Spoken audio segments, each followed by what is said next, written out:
Assalamualaikum warahmatullahi wabarakatuh. Nama saya Muhammad Azim Ashraf bin Azhar Azmi. Nama saya Puteri Kristina Syakira binti Azman. Dan nama saya Huara binti Muhammad Rozi. Hari ini kami daripada Kuala 8 ingin membentangkan amali penyampaian menghibur yang bertajuk Sang Kancil dan Buaya.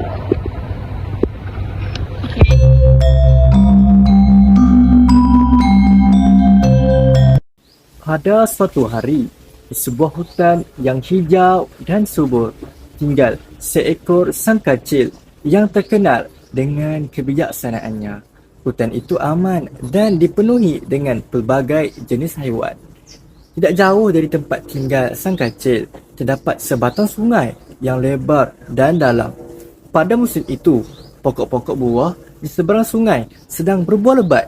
Buah-buahnya kelihatan merah ranum dan sangat menyelerakan. Ketika sang kancil berjalan mencari makanan, dia terlihat buah tersebut dari tebing sungai. Perutnya berasa lapar dan keinginannya untuk menikmati buah itu semakin kuat.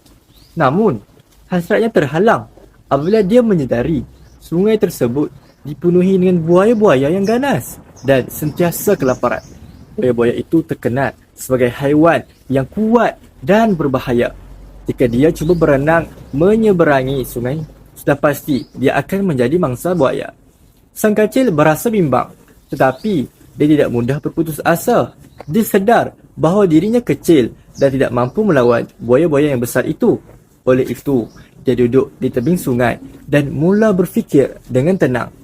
Dia yakin bahawa setiap masalah pasti ada jalan penyelesaiannya jika menggunakan akal dengan bijak. Dan satu idea mula terlintas dalam fikirannya.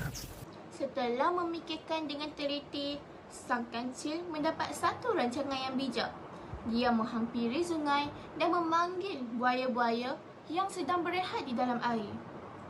Dengan penuh keyakinan, sang kancil menyampaikan bahawa Raja Hutan telah mengarahkan supaya semua buaya dikira. Kononnya, Raja ingin mengetahui jumlah sebenar buaya di sungai itu untuk memberikan ganjaran sebagai tanda penghargaan. Mendengar berita tersebut, buaya-buaya berasa bangga dan gembira. Mereka tidak mengesyaki apa-apa dan terus mempercayai kata-kata sang kancil. Tanpa berfikir panjang, mereka bersetuju untuk berbaris dari satu tebing ke tebing yang lain supaya jumlah mereka dapat dikira dengan mudah. Seekor demi seekor buaya menyusun diri mereka sehingga membentuk satu jambatan hidup di atas permukaan sungai. Air sungai yang deras kini kelihatan seperti ditutupi oleh barisan buaya yang panjang. Sang kancil pun mula melompat ke atas belakang buaya-buaya tersebut. Dengan berhati-hati dan penuh keyakinan, dia melangkah dari seekor buaya ke seekor buaya yang lain sambil berpura-pura mengira jumlah mereka. Akhirnya, tanpa disedari oleh buaya-buaya itu, sang kancil telah berjaya sampai ke seberang sungai.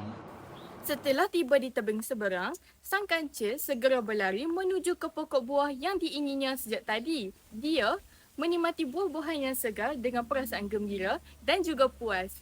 Tidak lama kemudian, buaya-buaya mula menyedari bahawa mereka sebenarnya telah ditipu.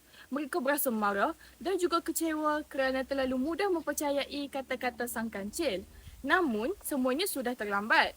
Sang kancil telah pun berjaya mencapai tujuannya dengan selamat. Sejak hari itu, buaya-buaya menjadi lebih berhati-hati dan tidak lagi mudah percaya tanpa berfikir terlebih dahulu.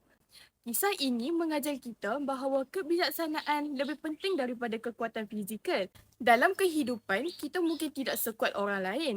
Tetapi jika kita menggunakan akal fikiran dengan bijak, kita mampu mengatasi cabaran. Selain itu, kita juga perlu berfikir sebelum mempercayai sesuatu perkara agar tidak mudah diperdaya. Sekian sahaja daripada kami. Terima kasih. Selamat